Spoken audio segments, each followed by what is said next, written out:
आप सभी का फिर से एक बार बहुत बहुत स्वागत है।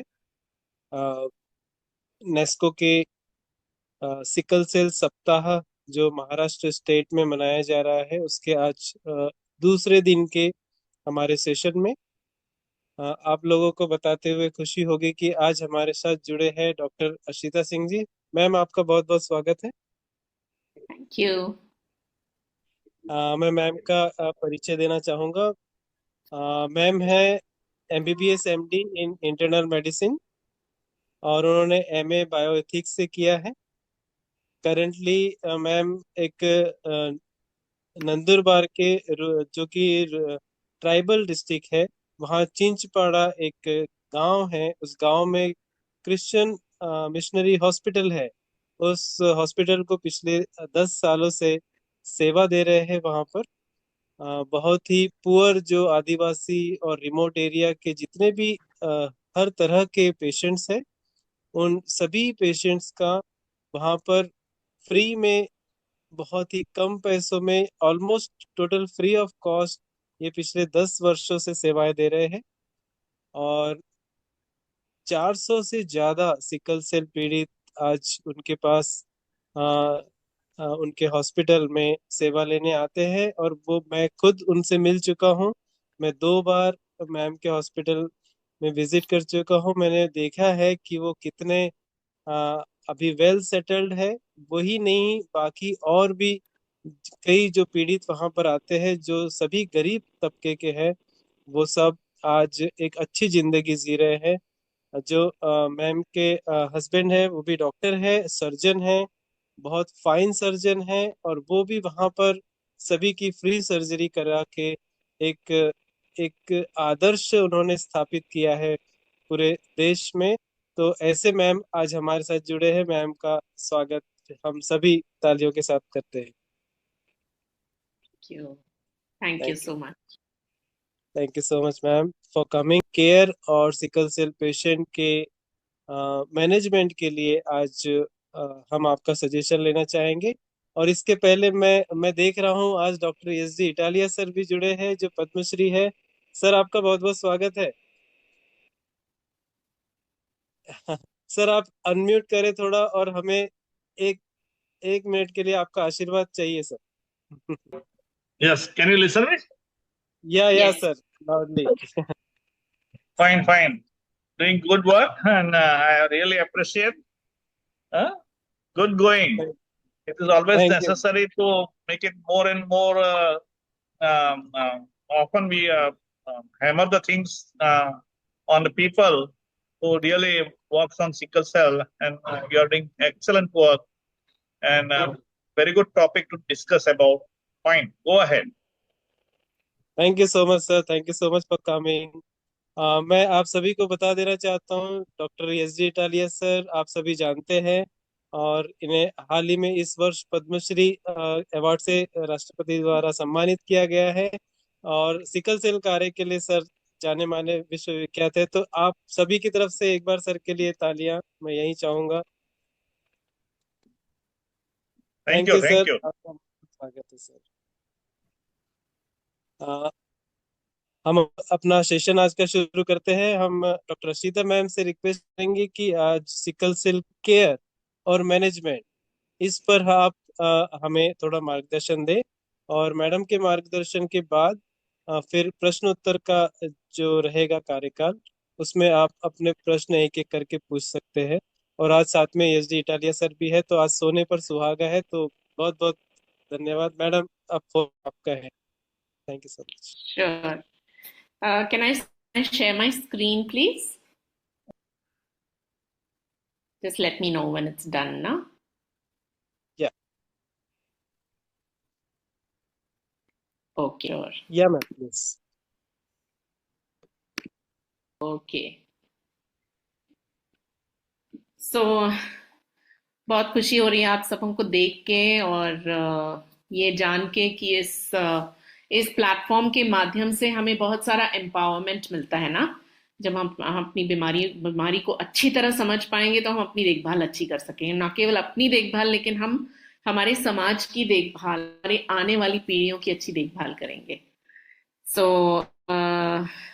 हम बस आपको ये बताना चाहते हैं कि आप बहुत, you are very precious, you are very very important, each one of you is precious. तो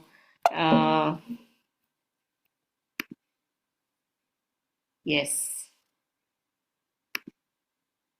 सो मैंने सोचा कि एक डायडैक्टिक लेक्चर देने से अच्छा कि मैं बस बोलती रहूं और आप सुनते रहें, इससे अच्छा ये होगा कि हम एक मिनट, हाँ, I am not able to, okay, या अच्छा होगा कि हम कुछ वार्तालाप करें।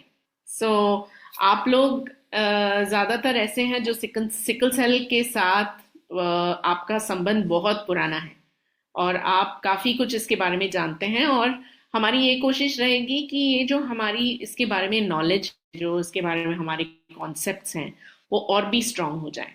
तो उसके लिए मैंने सोचा कि मेरे बोलने से अच्छा मैं आपसे कुछ प्रश्न पूछूंगी, और फिर आप लोग सब के जो चैट बॉक्स है ना, उस चैट बॉक्स में उन प्रश्नों का उत्तर होगा, 1 2 3 4 5, उसमें से कौन सा करेक्ट वाला है उसका नंबर आपको डालना है चैट बॉक्स में।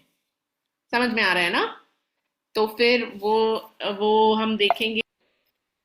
सो सिकल सेल का मतलब क्या है, सिकल सेल का नाम कैसे पड़ा, हम सब जानते हैं ना। तो सिकल सेल मतलब नॉर्मल सेल का जो साइज और शेप होता है वो ऐसा होता है, राउंड आकार होता है, लेकिन सिकल सेल एक, वो सिकल मतलब हंसिए को हम इंग्लिश में सिकल बोलते हैं, तो वो सिकल शेप हो जाता है वो रेड ब्लड सेल का, इसलिए उसको बोला जाता है सिकल सेल एनीमिया। तो अभी ये क्वेश्चन है, आप लोग सब इसको देख के इसका आंसर आप चैट बॉक्स में डालिए। तो ये क्वेश्चन है कि सिकल सेल डिजीज किस कारण से होता है? इसका आंसर, क्या ये इंक्रीज क्लोराइड की वजह से होता है, या बहुत ज्यादा धूप में जाने से सिकल सेल उत्पन्न हो जाता है, या ये अनुवांशिक है, हेरिडिटरी है, या ये किसी के जादू टोना करने से हो जाता है, हवा लगने से हो जाता है, या सिकल सेल वाले मरीज का गलती से आपको ब्लड ट्रांसफ्यूजन मिल गया तो उसकी वजह से आपको हो सकता है। इसमें से सही आंसर कौन सा है? Thank you very much. यहाँ पे एक आंसर है कि वो नंबर 1, इंक्रीज क्लोराइड की वजह से, पर actually yes, thank you very much. आप सबके आंसर्स दिख रहे हैं इसमें चैट बॉक्स में। तो इसका सही आंसर है कि ये हेरिडिटी होता है, मतलब एक्सटर्नल कोई फैक्टर नहीं है जो हमको सिकल सेल दे सकता है, हम चाह के भी हम उसको हम सिकल सेल अपने आप को दे नहीं सकते हैं, ये हेरिडिटरी होता है। और हम जानते हैं कि हेरिडिटरी मतलब हमको वो अपने पेरेंट्स से पास ऑन होता है, पेरेंट्स टू चिल्ड्रन, वो नीचे जाता है। और इसमें सिकल सेल की जो खराबी होती है, उसके 2 अबनॉर्मल जीन्स होते हैं, और इस हेरिडिटी को हम बोलते हैं ऑटोसोमल रिसेसिव। मतलब 2 जीन्स होते हैं, उसमें से अगर दोनों जीन्स अबनॉर्मल हुए, मतलब सिकल जीन्स हुए, तो फिर उसको हम बोलते हैं होमोजाइगस, मतलब सिकल सेल की बीमारी होती है। अगर उसमें से एक नॉर्मल है और एक सिकल सेल वाला है तो उसको हम बोलते हैं ट्रेट, मतलब कैरियर। और ट्रेट वाले लोगों को कोई तकलीफ नहीं होती, कोई बीमारी या बाहरी रूप से वो बिल्कुल नॉर्मल व्यक्ति के समान होते हैं, उनको पेन क्राइसिस नहीं होता है, उनको ज़्यादा कोई तकलीफ नहीं होती है, लेकिन वो जीन उनके ब्लड में होता है, उनके बॉडी में होता है, और वो अपने वो उस अबनॉर्मल जीन को अपने बच्चों को पास ऑन कर सकते हैं। और फिर होता है दोनों ए, अगर अडल्ट ए जीन होता है दोनों, तो हम नॉर्मल बोलते हैं। तो हम जानते हैं कि सिकल सेल कैसे ट्रांसमिट होता है ना। इस पिक्चर में हम देख सकते हैं, ये है नॉर्मल, जो ग्रे है, जो आधा रेड और आधा ग्रे है, वो ट्रेट है, और जो दोनों रेड है वो है अनीमिया, मतलब इनको दोनों एस पैटर्न है, ये वाला है एस पैटर्न और ये वाला है ए पैटर्न। तो यहाँ पे हम देख सकते हैं कि एक जीन जो है हमको से मिलता है, एक जीन हमको पिता से मिलता है। तो अगर ये वाला, अगर एक जो ए वाला जीन पिताजी से आता है और ए वाला जीन मदर से भी आता है, तो बच्चे का ए ए पैटर्न होता है, मतलब वो नॉर्मल होता है।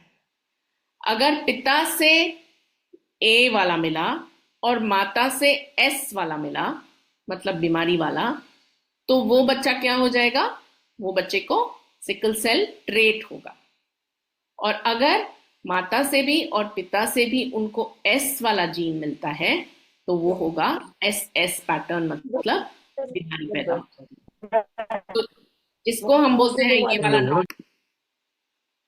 ठीक है, तो फिर से ये हमको यही बता रहा है। अगर देखिए यहाँ पे हम देख रहे हैं कि ये दो मरीज क्या है, ए एस, मतलब ट्रेट, दोनों को ट्रेट है। दोनों को अगर ट्रेट है तो उनके 25% बच्चे नॉर्मल हो सकते हैं, 50% बच्चों को ट्रेट होगा और 25% बच्चों को सिकल सेल डिजीज हो सकता है। मतलब अगर ट्रेट वाले दो लोगों की शादी होती है तो उनके बच्चों में सिकल सेल डिजीज पैदा हो सकता है। और यहां पर अगला हम देखते हैं, अगर एक व्यक्ति है जो सिकल सेल डिजीज वाला है और उसकी शादी होती है जो सिकल सेल नहीं है, जिनको नॉर्मल है, तो उनके सारे बच्चों को क्या होगा?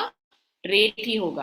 क्योंकि चाहे उनको ये वाला ए एस मिले, ये वाला एस मिले, एक एस उनको मिलना ही मिलना है। और दूसरी तरफ से उनको एक भी एस नहीं मिलेगा क्योंकि दोनों ए है, तो उनके सारे बच्चों को सिकल सेल ट्रेट होगा। ठीक है। और फिर अगर दो हैं जिनको ट्रेट है तो उनके 25% बच्चों को सिकल सेल डिजीज हो सकता है। तो अभी दूसरा प्रश्न हमारे लिए है, जो हम डाइट का एडवाइस देते हैं ना, सिकल सेल, जिनको सिकल सेल की बीमारी है, उनको क्या डाइट एडवाइस देना चाहिए? हमको उनको बोलना चाहिए आप खट्टा चीज मत खाइए, या उनको बोलना चाहिए आप वेजिटेरियन खाना खाइए, चिकन मटन मत खाइए, या आप ये बैंगन होता है ना, बैंगन अच्छा नहीं होता है, बैंगन मत खाइए, या हम उनसे बोलें कि सब जो पौष्टिक खाना को आप खा सकते हैं?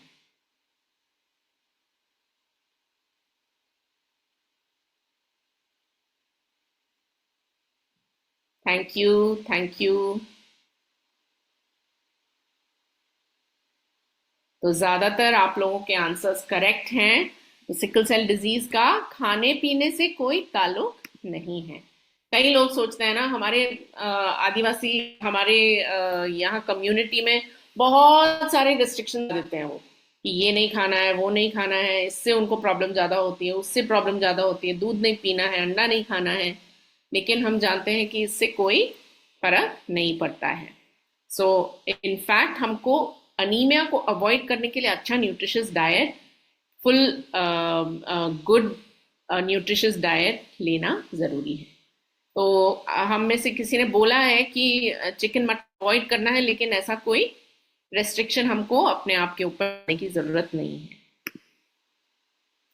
सिकल सेल डिजीज एक जन से दूसरे जन पर तक पहुंच सकता है क्या? यस और नो, एक या दो?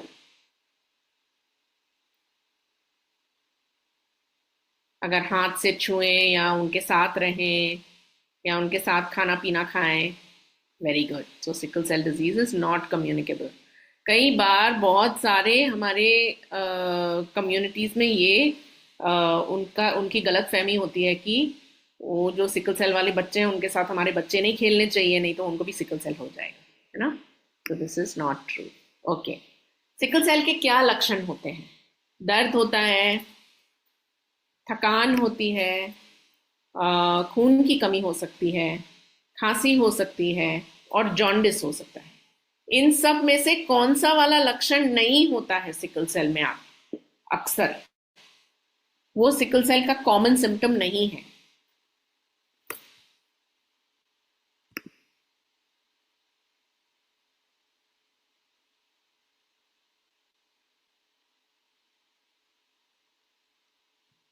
Very good, okay.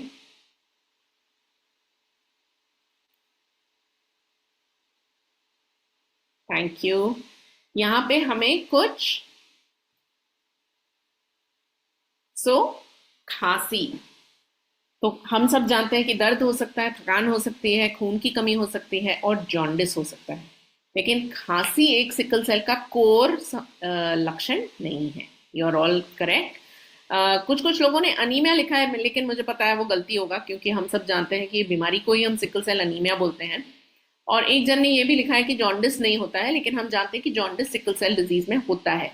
और ये जॉन्डिस क्यों होता है? अक्सर जब जॉन्डिस होता है तो लोगों का सोचना तुरंत ये हो जाता है कि उनको शायद लिवर की बीमारी की वजह से जॉन्डिस होता है, लेकिन जॉन्डिस दो प्रकार के होते हैं। एक होता है जहां पे खून के टूटने की वजह से उसके अंदर से बिलिरुबिन निकलता है, और दूसरा है जो लिवर की खराबी। तो ये जो सिकल सेल वाली बीमारी है उनके उसमें लिवर में कोई खराबी नहीं होती, लेकिन फिर भी आंखों का पीलापन हो सकता है, क्योंकि खून जल्दी जल्दी टूट रहा है, उससे जॉन्डिस बनता है। तो अक्सर हमारे यहाँ पे सिकल सेल वाले बच्चों को या जिसको भी जॉन्डिस होता है तो उनको आयुर्वेदिक दवाई जॉन्डिस निकालने के लिए देने लगते हैं। फिर वो आयुर्वेदिक दवाई की वजह से उनके किडनी में और लिवर में प्रॉब्लम हो जाती है जो पहले नहीं थी। तो ये हम लोगों को हमारे सब दोस्तों को भी बताना है कि अगर आपको हल्का सा जॉन्डिस है तो वो जो जंगली दवाई बहुत सारे लोग लेते हैं ना जॉन्डिस के लिए, ये सिकल सेल में बिल्कुल भी किसी फायदे का नहीं है और उससे असल में हानि हो सकती है। Very good. फिर से आपको याद दिलाएं कि आप बहुत कीमती हैं। ओके, सिकल सेल का डायग्नोसिस कैसे होता है? कौन से टेस्ट हमको मदद करते हैं सिकल सेल का डायग्नोसिस करने में? तो छाती का एक्सरे, या फिर सोनोग्राफी, या फिर सीटी स्कैन, या फिर रक्त का टेस्ट या blood test. Thank you. So sickle cell actually एक ऐसी बीमारी है जिसका डायग्नोसिस हम ब्लड टेस्ट से कर सकते हैं। और आप सब जान, 1 मिनट,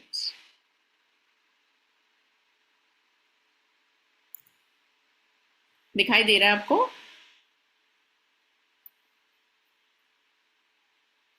यस मैम।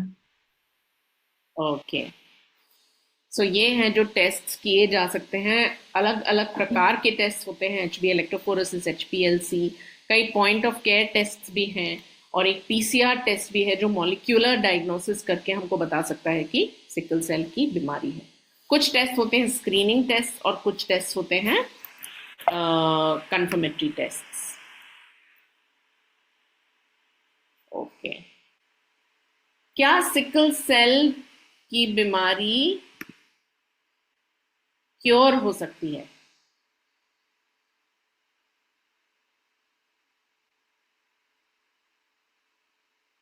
तो इसमें हाँ या नहीं?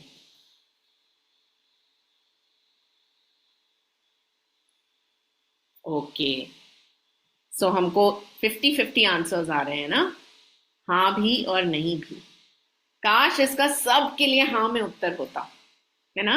और हमारी आशा है कि एक दिन ऐसा आएगा जब हम इसको पूरी तरह से क्योर भी कर पाएंगे, और इसके तरफ बहुत सारे एफर्ट्स जारी हैं, लेकिन अभी तक उसके लिए कुछ क्योरेटिव इंटेंट वाले ट्रीटमेंट्स हैं, जैसे बोन मैरो ट्रांसप्लांट और जीन थेरेपी। इन दो चीज़ों में कुछ प्रॉमिस है कि कुछ लोगों का सिकल सेल डिजीज उसमें कंप्लीटली क्योर हो सकता है। लेकिन प्रॉब्लम ये है कि जो बोन मैरो ट्रांसप्लांट जो थैलेसीमिया जैसी बीमारियों में करते हैं, या ब्लड कैंसर की बीमारियों के लिए बोन मैरो ट्रांसप्लांट का जैसा अच्छा रिस्पॉन्स होता है, वैसा वाला रिस्पॉन्स हमको सिकल सेल डिजीज में नहीं मिलता। ओके, सो जैसे किसी ने बोला है, it may not be cured but it can be managed. Okay, then उसके लिए ट्रीटमेंट क्या होता है? 1 2 3 4 5, इसमें से कौन सी हमको दवाइयाँ फायदेमंद हो सकती हैं? आयुर्वेदिक दवाइयाँ, folic acid, hydroxy urea,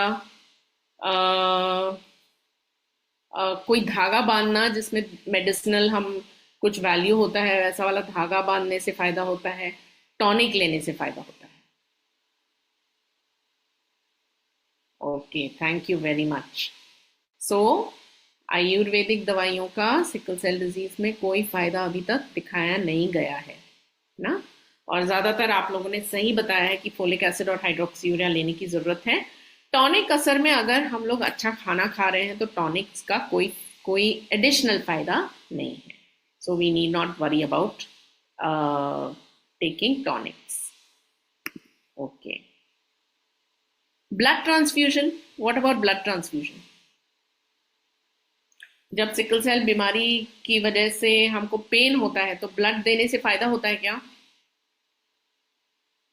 actually अब अभी बताया गया है कि सिर्फ अगर पेन क्राइसिस है तो उसमें ब्लड ट्रांसफ्यूजन देने की जरूरत नहीं होती है। अक्सर हमको केवल तब देना चाहिए जब 5 ग्राम या उससे कम ब्लड हो जाए, तभी हमको ब्लड देने की जरूरत है। रूटीन केयर में हमको ब्लड ट्रांसफ्यूजन बार बार करने की जरूरत नहीं है, क्योंकि हमारे हाथ में बहुत एक पोटेंट अच्छी दवाई है हाइड्रोक्सीयूरिया, जो ट्रांसफ्यूजन के रिक्वायरमेंट को कम करती है। और सिर्फ हीमोग्लोबिन अगर कम हो जाए किसी कारण से तो उसके लिए ब्लड देने की जरूरत नहीं है, लेकिन कुछ इंडिकेशंस होते हैं जिसके लिए ब्लड ट्रांसफ्यूजन जरूरी हो जाता है। जैसे कुछ इमरजेंसी सिचुएशंस होते हैं, अगर किसी को अक्यूट चेस्ट सिंड्रोम हो गया या किसी को स्ट्रोक हो गया हो, या ऐसी कुछ कंडीशंस या सिचुएशंस होते हैं जहाँ पे ब्लड ट्रांसफ्यूजन रिक्वायर्ड होता है। नहीं तो केवल कम हीमोग्लोबिन के लिए हमेशा ब्लड ट्रांसफ्यूजन देना जरूरी नहीं होता है। और ऐसे कौन से लक्षण हैं जिसके लिए हमको तुरंत हॉस्पिटल में जाना जरूरी है? अगर फीवर हो या अगर हमारी घरेलू दवाई पैरासिटामोल और कोई पेन रिलीफ लेने से भी हमारा पेन रिलीफ नहीं हो रहा है तो बहुत ज़्यादा बढ़ने से पहले हमको हॉस्पिटल जाना ज़रूरी है। अगर हमको कोई सांस में तकलीफ हो रही है या बहुत ज़्यादा अचानक से खांसी आ रही है और सांस में तकलीफ हो रही है, मतलब हमको निमोनिया के लक्षण हो रहे हैं, या अगर हमारे पेट में बहुत बेहद दर्द हो रहा है, या हमारी स्प्लीन अचानक से बढ़ती हुई दिखती है बच्चे की स्प्लीन, तब हमको हॉस्पिटल में जाना जरूरी है। तो कुछ चीजें हैं जो हम घर में मैनेज कर सकते हैं, लेकिन कुछ चीजें हैं जो हमको हॉस्पिटल में जाना बहुत जरूरी है उनके लिए। ओके, हम सिकल सेल डिजीज के क्राइसिस से कैसे बच सकते हैं? तो इसमें से कौन से आंसर्स हैं? Balanced nutritious diet, avoid extreme exertion, मतलब हमको बहुत ज़्यादा अचानक से परिश्रम करना अवॉइड करना चाहिए। एक्सट्रीम टेम्परेचर, या तो बहुत ठंडा या बहुत गर्म, इनसे हमको बचना चाहिए। रेगुलर चेकअप और ट्रीटमेंट हमको करना चाहिए। ऐसा नहीं कि हम हाइड्रोक्सीयूरिया लेते रहें और 6 महीने 1 साल अपना टेस्ट कराएं। हमको पानी पीना चाहिए। हमको घर के अंदर रहना चाहिए जब अमावस्या वगैरह होता है, और दूसरों की बुरी दृष्टि से हमको बचना चाहिए। हमको वैक्सीनेशन लेना चाहिए। हमारे पॉपुलेशन जो रिस्क में है उनको हमको स्क्रीन करके उनकी बीमारी को पता करना चाहिए, और हमें हाइड्रोक्सीयूरिया लेना चाहिए। तो इसमें से कौन से हैं जो नहीं है, जो करना जरूरी नहीं है हमको हमारा क्राइसिस प्रिवेंट करने के लिए?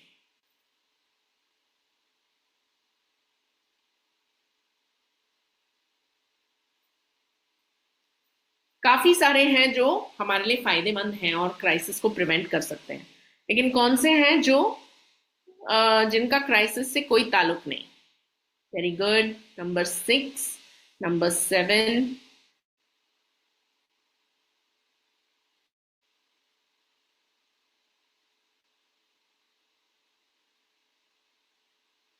नंबर 8 किसी ने बोला है वैक्सीनेशन। ओके, तो वैक्सीनेशन, थैंक यू, ज्यादातर आपके आंसर्स बिल्कुल करेक्ट हैं। जो करेक्ट आंसर है वो है नंबर 6 और 7, है ना। ये अक्सर लोगों की गलत फहमियां या अंधविश्वास होता है कि अमावस्या जब आता है तो हमको तकलीफ ज्यादा हो जाती है, या किसी ने अगर बुरी डाल दी तो हमको अचानक से क्राइसिस हो जाएगा।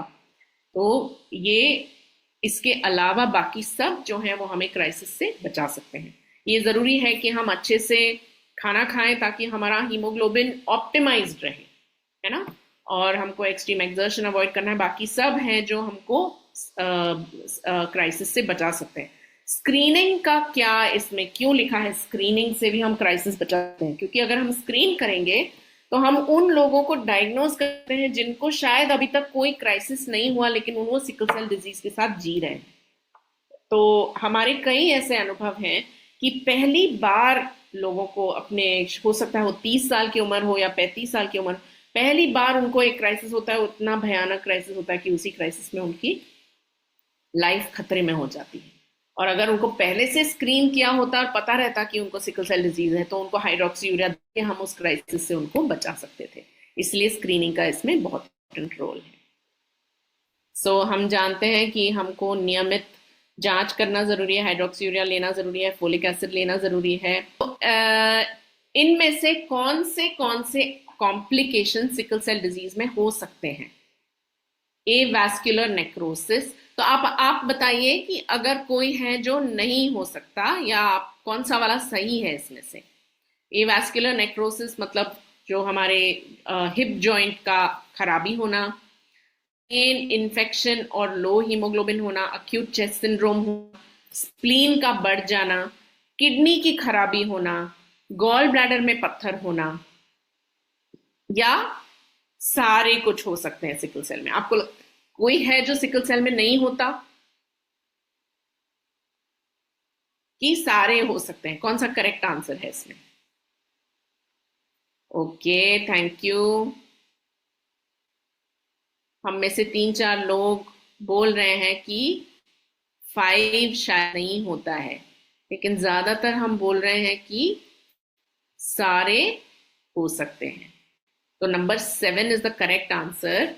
ये मेरे लिए भी एक सीखने वाली बात थी कि एक एंटिटी होती है जिसको हम बोलते हैं सिकल सेल नेफ्रोपैथी, मतलब सिकल सेल की वजह से किडनी का डिस्फंक्शन हो सकता है।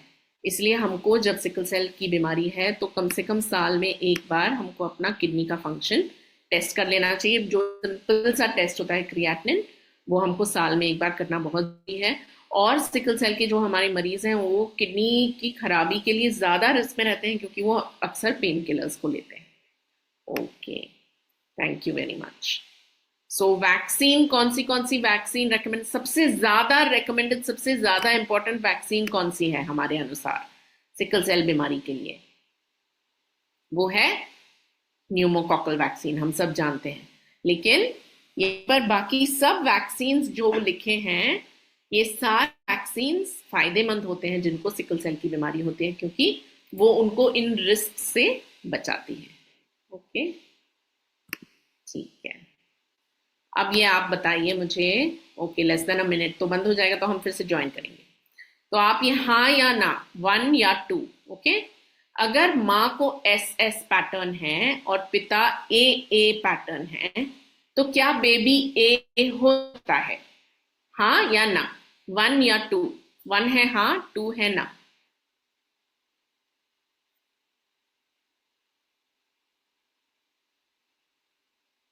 वेरी गुड, शाबाश। So answer is no. एक जन, हाँ, किसी के कोई क्वेश्चंस हो तो ले हम। वैसे हमने मैम, मुझे लग रहा है कि हेलो। सारे प्रश्न, हाँ, हाँ हेलो प्लीज आप मैम। Yes yes. हाँ सर। मेरा नाम अजिंक्य है। मैं महाराष्ट्र से अमरावती के रहने वाला हूँ।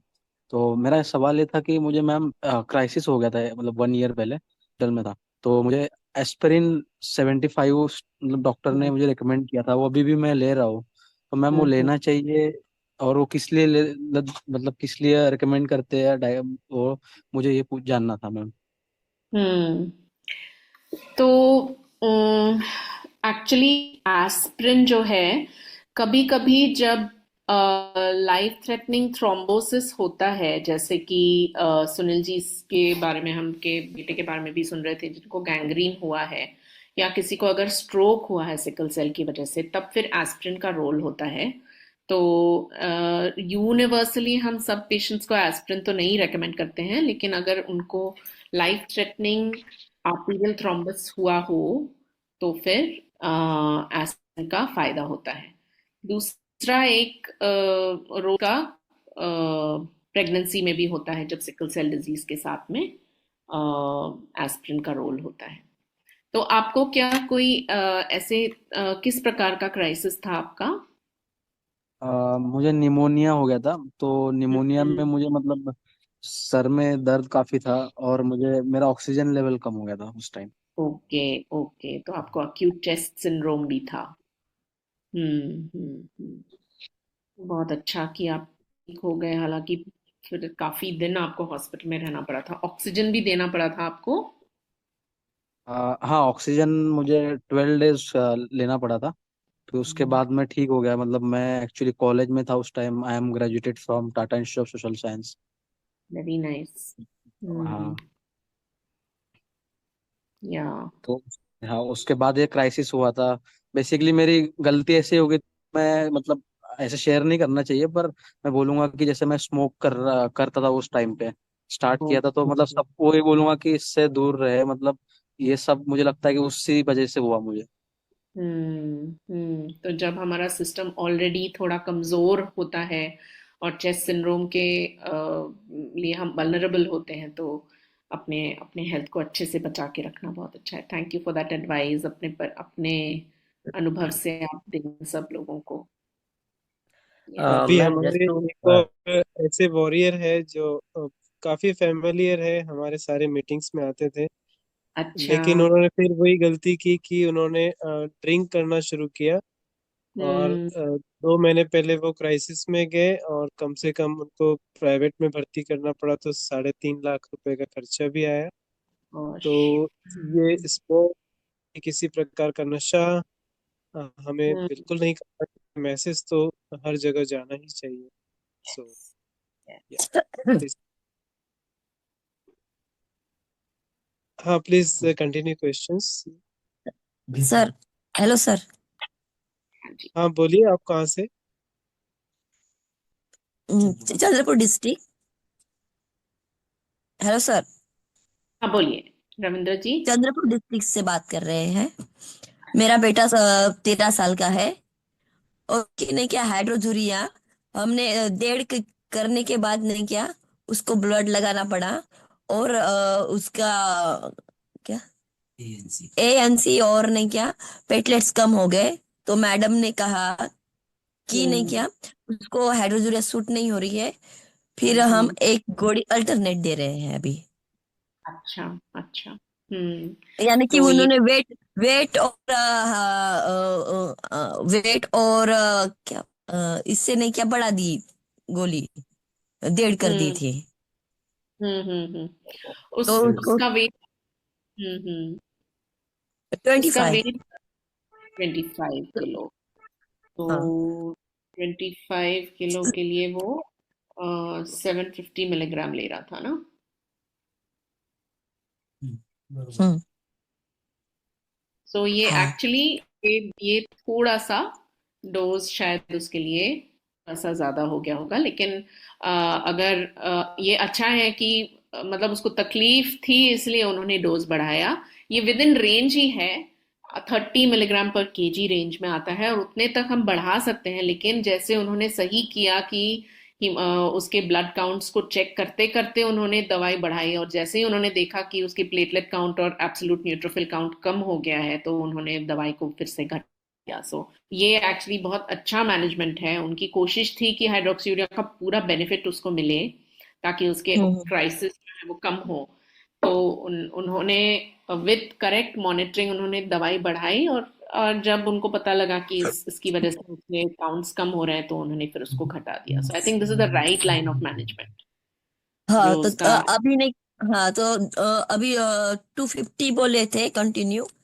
तो मैं अच्छा, एक एक गोली अल्टरनेट दे रही हूँ। अच्छा, अच्छा। ठीक है। हम्म।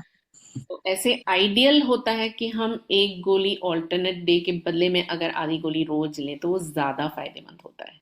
लेकिन मुझे पता है कि गोली हाइड्रोक्सीयूरिया नहीं को तो मिलती। हाँ, उसके पाउडर को डिवाइड करके हम लोग रोज ले सकते हैं। तो आई थिंक थोड़े दिन में आप उसको वापस 1 कैप्सूल में डाल सकेंगे। जब उसका न्यूट्रोफिल काउंट और प्लेटलेट काउंट रिकवर हो जाएगा, तब उसको वापस आप 1 कैप्सूल में दे सकेंगे। Okay, ma'am thank let you. Me one thing only. Yes.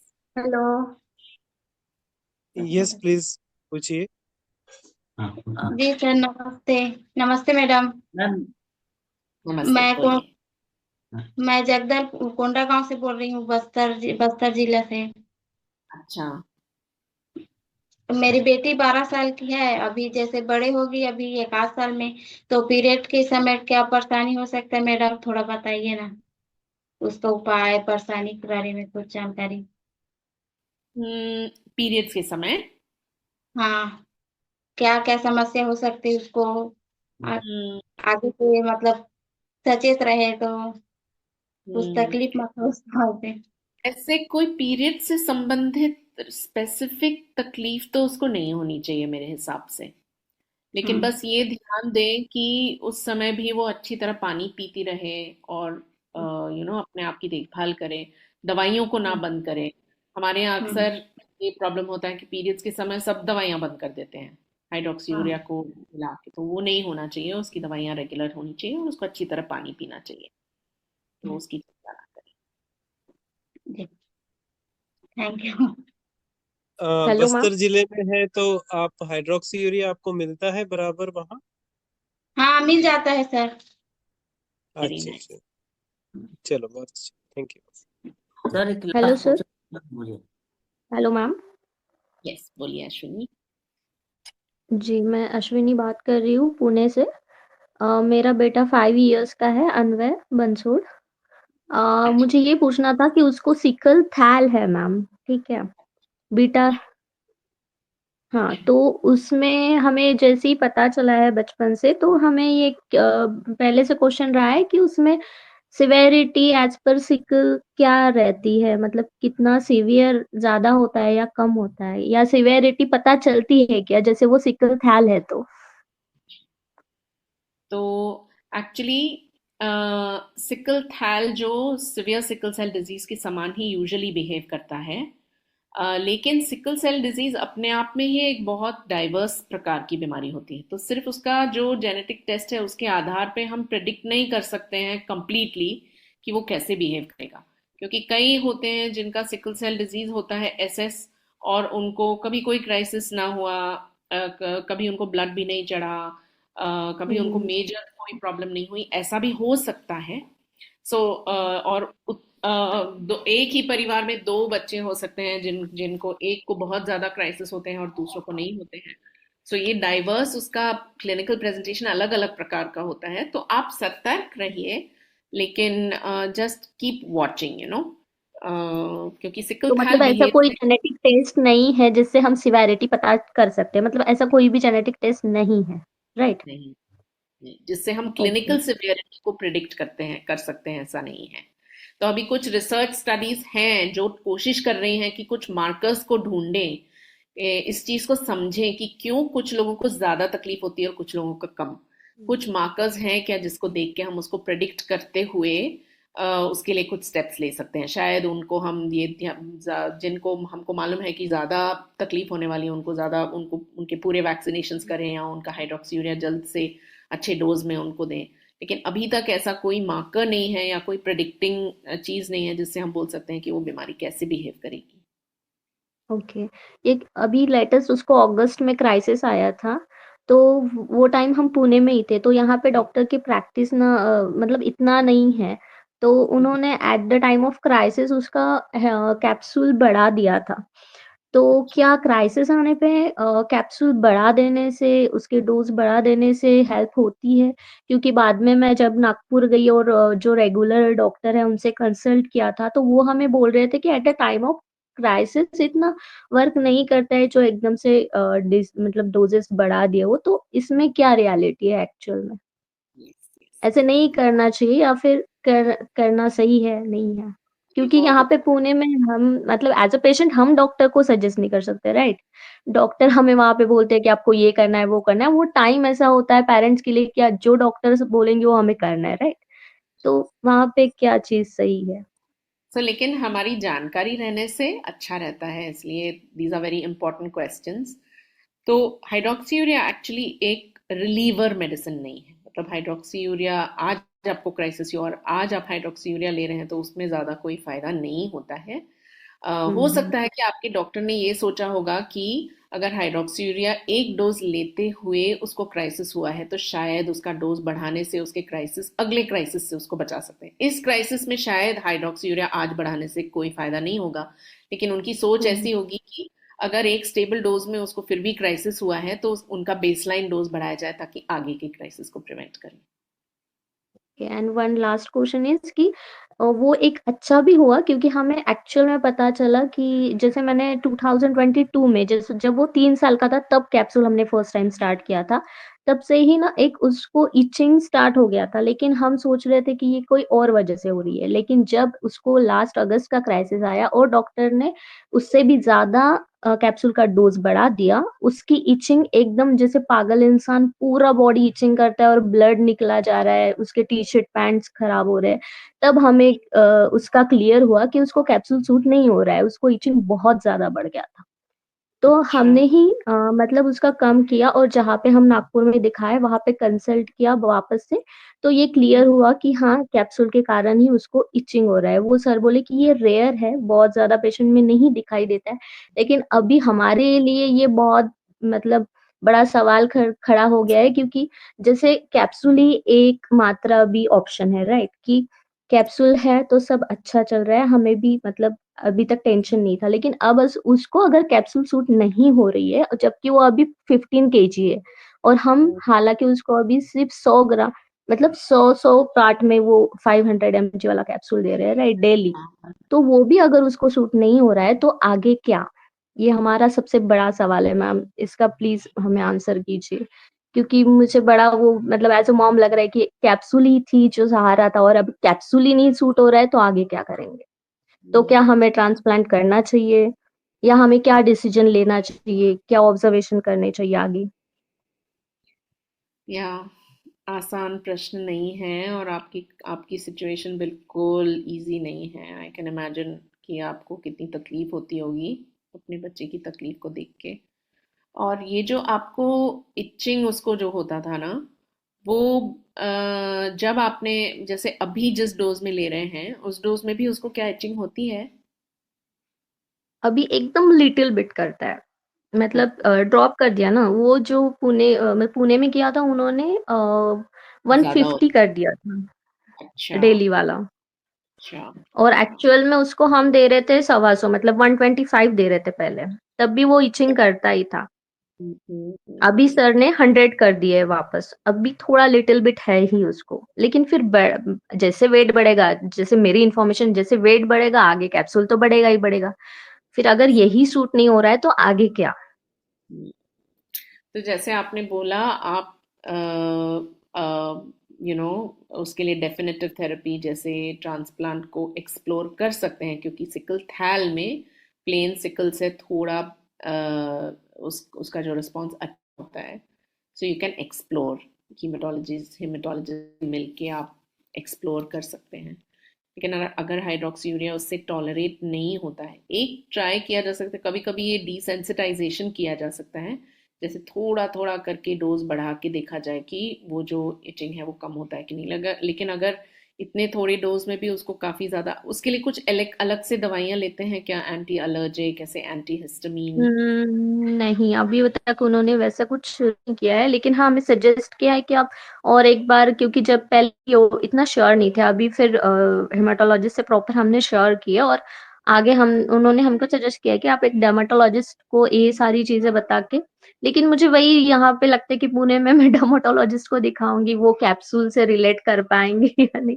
फिर से मैं जब नागपुर जाऊंगी तो वहां पे डर्माटोलॉजिस्ट से एक बार फिर से कंसल्ट करना चाहूंगी कि सच में ये क्या चल रहा है, रिलेट है नहीं है, क्योंकि उसके बॉडी पे ऐसे पैचेस पैचेस आए हुए हैं, वहां पे दाने दाने हैं, वो एक खुजला है वो, और बाकी ऐसे नॉर्मल भी स्किन को, अभी वो छोटा है 5 इयर्स, तो मैं पूछती हूँ उसको कि नॉर्मल स्किन में भी कुछ नहीं फिर भी क्यों इचिंग करता है बेटा, तो बोलता है माँ मुझे ब्रेन से सिग्नल मिलता है कि आप इचिंग करो, तो मैं करता हूँ, ऐसे कर कर पूरी बॉडी खराब हो गई है मैम, उसकी पूरी बॉडी खराब हो गई है। हम्म, एक बार ना डर्मेटोलॉजिस्ट को दिखाना इसलिए ज़रूरी है कि और कोई अगर कारण हो इचिंग का तो वो हमको पता लग जाए, तो वो एग्जामिनेशन करके या स्किन का कुछ अगर वहां पे कोई रैश है तो हाँ उसका जी बायोप्सी। जी, हमने वो मतलब फाइनली किया है। डर्मेटोलॉजिस्ट को तो हम दिखाने ही वाले हैं, लेकिन मेरा आपसे वो क्वेश्चन था कि अगर मतलब कैप्सूल अगर फाइनल हो गया कि कैप्सूल से ही हो रहा है, तो फिर उसके आगे मैं क्या करूँ? मतलब कैप्सूल नहीं तो क्या करूँ? काश मेरे वो पास आप सजेशन चाहिए। इजी आंसर होता। क्योंकि हमारे हाथ में जो आ, प्रिवेंटिव भी सबसे अच्छी दवाई वो ही है। Yes yes Gautam ji. मैं थोड़ा अपने एक्सपीरियंस से सजेस्ट करना चाहूँगा कि सजेशन नहीं है, ये जस्ट इंफॉर्मेशन है, आई कांट सजेस्ट। एक तो एल ग्लूटामिन मैडम कुछ पेशेंट्स पर यूज किया जा रहा है जहाँ जिनको आईसीयू सूट नहीं होता है, तो वो यस एक है। अपने हेमेटोलॉजिस्ट से मिलके आप एल ग्लूटामिन के बारे में चर्चा कर सकते हैं। यस सेकंड थिंग कि दो और मेडिसिन है नई जो कि पाइपलाइन में है, आने वाले 2 से 3 वर्षों में वो आएगी, और वो हाइड्रोक्सी यूरी का सब्स्टिट्यूट होने वाली है। हम्म वो स्पेशली सिकल सेल डिसीज के लिए ही बन रही है, और उसका रिसर्च ट्रायल सब शुरू है, और ये 2 से 3 सालों में आ जाएगी। तो हमारे पास हाइड्रोक्सी यूरिया के अलावा दूसरा मेडिसिन का पर्याय आने वाला है। तो यस हमारी ड्यूटी है एज ए पेरेंट और एज ए पेरेंट कि हम थोड़ा और 2-3 साल बढ़िया अच्छे से इस चीज को मेंटेन रखें, और आने वाली ये नई थेरेपीज को हम ले सके। आने वाले दिन बहुत अच्छे हैं, बस थोड़ा प्रिकॉशंस बढ़ा के रखें। ये होप आपको मैं देना चाहता हूँ आज की थैंक यू। Thank you. तरफ। नेक्स्ट कोई last quick question. we have taken 1 hour and 40 minutes of ma'am so कोई एक लास्ट क्वेश्चन जो बहुत हेलो इम्पोर्टेंट लगता हो। जी हाँ, प्लीज पूछिए। हेलो मैम, मैं यस रोशनी मेश्राम हूँ, महाराष्ट्र गढ़चिरौली से। मेरा एक क्वेश्चन है। बोलिए। मैम, मैं आयरन चिलेशन पर हूँ और मुझे एक क्वेश्चन, सेल बीमारी में किडनी, दिल या अन्य क्या असर हो सकते हैं? उसके डैमेजेस होने के क्या क्या चांसेस है? राइट। मैंने आपका पूरा एक्चुअली इंट्रोडक्शन नहीं सुना। आप आपने अपने बारे में सॉरी जो बताया उसको रिपीट करेंगे एक बार। जी मैम। मैम, मेरा क्वेश्चन था कि हम्म सिकल सेल, पहले से बताती हूँ। मैं आयरन चिलेशन पर हूँ और मेरा फैटिन है 4000। तो हम्म। मेरा प्रश्न था कि सिकल सेल बीमारी में किडनी, दिल या अन्य अंग पर क्या क्या असर हो सकता है, और इसके कुछ प्रिवेंशन है? हम्म। तो हाँ, सिकल सेल बीमारी की वजह से शरीर के कई अंगों पे एंड ऑर्गन डैमेज हो सकता है। खास करके ये इसलिए होता है कि वो ब्लड वेसल्स जो होते हैं, ब्लड के माइक्रो सर्कुलेशन में सर्कुलेशन अच्छी तरह नहीं होने की वजह से इस्कीमिक डैमेज होता है। तो किडनीज में भी इस्कीमिक डैमेज हो सकता है। किडनीज में, हार्ट में भी हो सकता है। हार्ट में एक और भी होता है, एक कंडीशन होती है जिसको बोलते हैं पल्मोनरी हाइपरटेंशन। पल्मोनरी हाइपरटेंशन की वजह से हार्ट के ऊपर कोर पल्मनाले बोलते हैं उसको, उसका प्रमाण रहता है। और जैसे आयन ओवरलोड की वजह से भी प्रॉब्लम हो सकता है, इसलिए आपको आयन कीलेशन जो है, अगर आपका फेरेटिन लेवल बहुत ज़्यादा है तो उसके लिए आयन कीलेशन बहुत ज़रूरी है। क्या आपको बहुत सारे ट्रांसफ्यूजन्स लगते थे? जी, एवरी मंथ।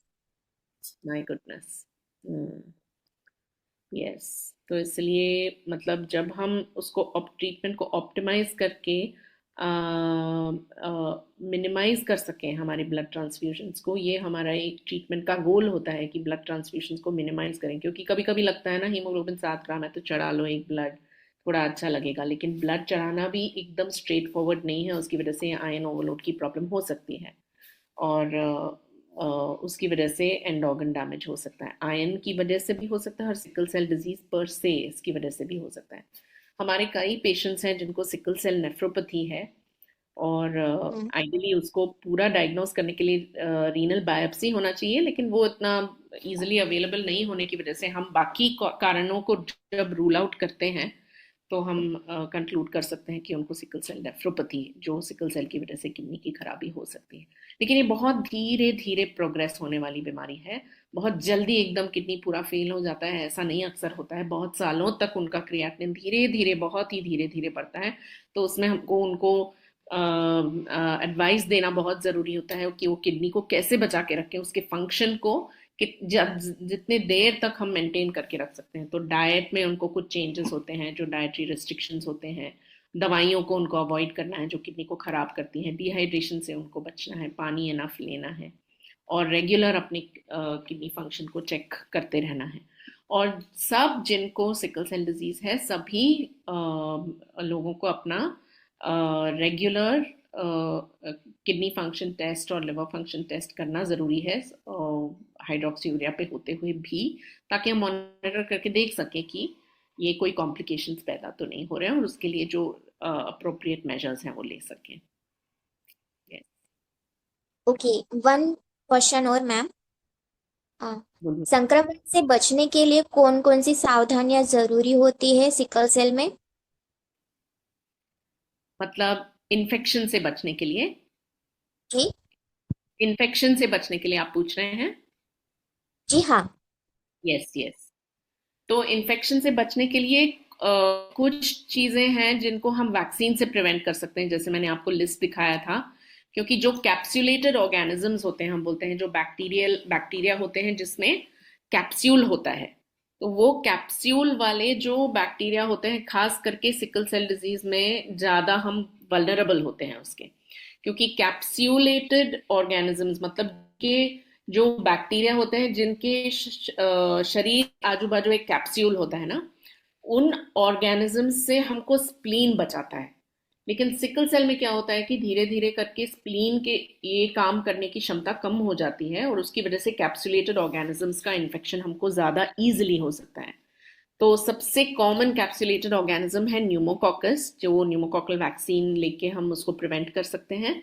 और भी कैप्सुलेटेड ऑर्गेनिजम्स हैं जैसे एच इन्फ्लुएंजा बी एक होता है, टाइफॉइड होता है, मेनिंगोकॉकस होता है, कुछ वायरसेस होते हैं जिससे इन्फेक्शन होता है जैसे इन्फ्लुएंजा वायरस। तो इन सब चीज़ों के लिए वैक्सीन्स अवेलेबल हैं। अगर बच्चा हो जिसकी उम्र 5 साल से कम है तो उनको रिकमेंड किया जाता है कि उनको रेगुलर पेंटिड्स मतलब पेनिसिलिन प्रोफिलैक्सिस दिया जाए 5 साल की उम्र तक।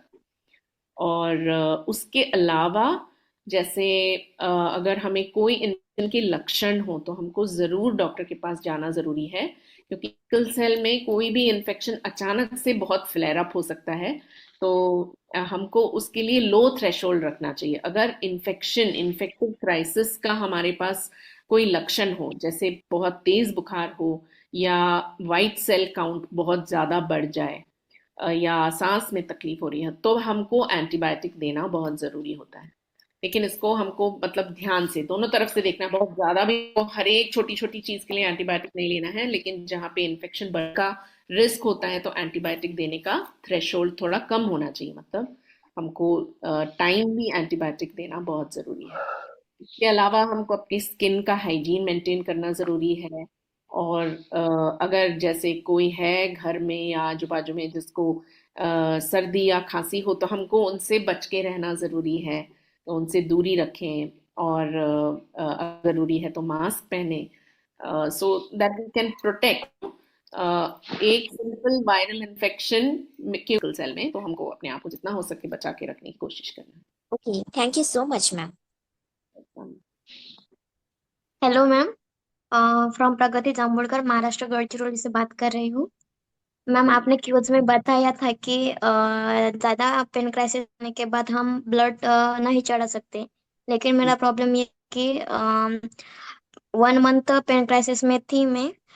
जब मैं हॉस्पिटलाइज हुई थी 8 दिन मुझे 3 में ट्रामाडोल चढ़ा था, लेकिन उसके बाद भी मुझे रिलीफ नहीं हुआ। तो मैं 1 बॉटल खून चढ़ाने के बाद मुझे रिलीफ हुआ।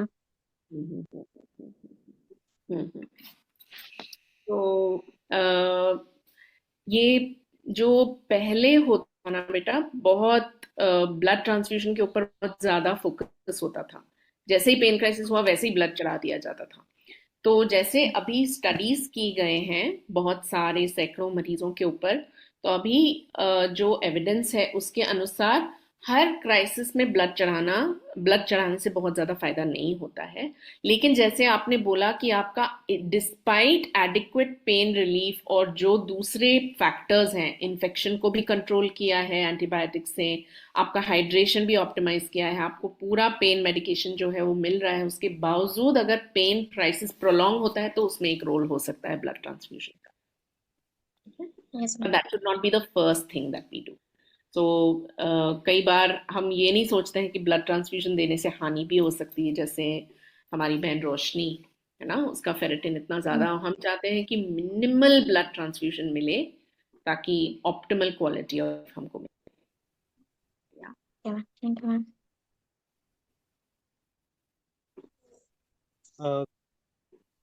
Thank you so much ma'am. I think हमने सारा कुछ क्वेश्चंस कवर किया है, और मुझे अच्छा नहीं लग रहा है, फिर भी एक बार पूछ लेता हूँ, किसी का कोई क्वेश्चन रह गया? नहीं ना? Okay, thank you so much ma'am. Actually मैं भी एक पेरेंट हूँ, तो मुझे ऐसा लगता है कि कितना पूछूं कि कैसे मैं हम अपने बच्चों को अच्छा रख पाए, कहीं से हमारी कोई गलती ना हो।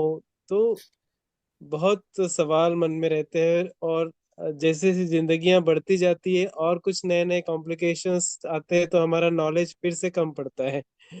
तो आपने जो आज हमें अपना बहुत कीमती समय दिया मैडम, न सिर्फ समय दिया, लेकिन आपने इतना अच्छा मार्गदर्शन किया है कि जिसके बाद मुझे लगता है जितने लोगों ने सुना है और आगे भी हमारी इस रिकॉर्डिंग जितने भी लोग सुनेंगे, यकीनन उनकी जिंदगी में बहुत बदलाव आएंगे, और जितना भी दुख का समय चल रहा है वो समय कम होगा, और अच्छी जिंदगी जिएंगे सारे सिकल सेल जितने भी परिवार है।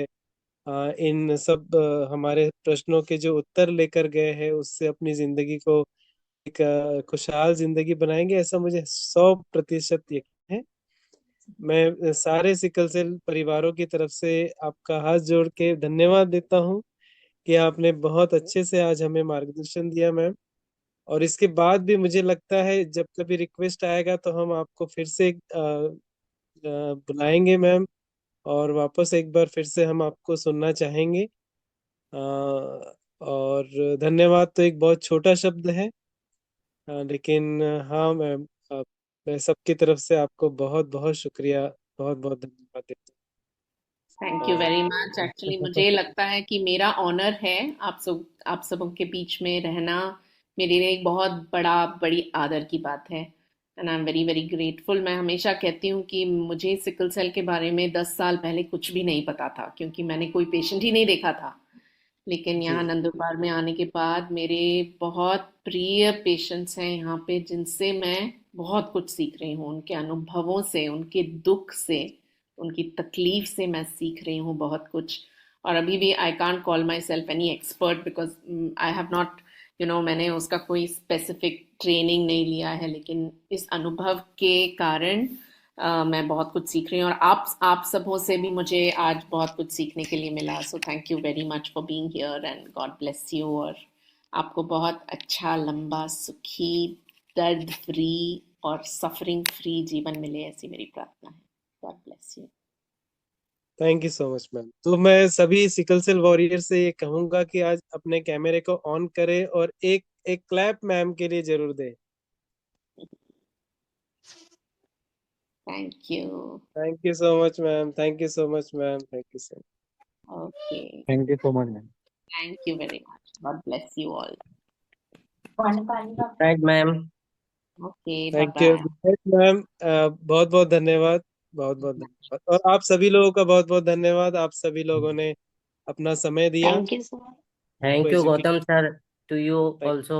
Thank you sir. Yes, thank you for thank you organising. So much. Thank you. Thank you so Thank thank you, you much. So Gautam much sir. Ma'am. कल वापस मिलते हैं 9 बजे फिर एक एक्सपर्ट्स के साथ। Thank you Yes, so sir. Much. हम लोग Good night. Good night to all of you. Thank you sir. ख्याल रखिए अपना सभी। Bye bye.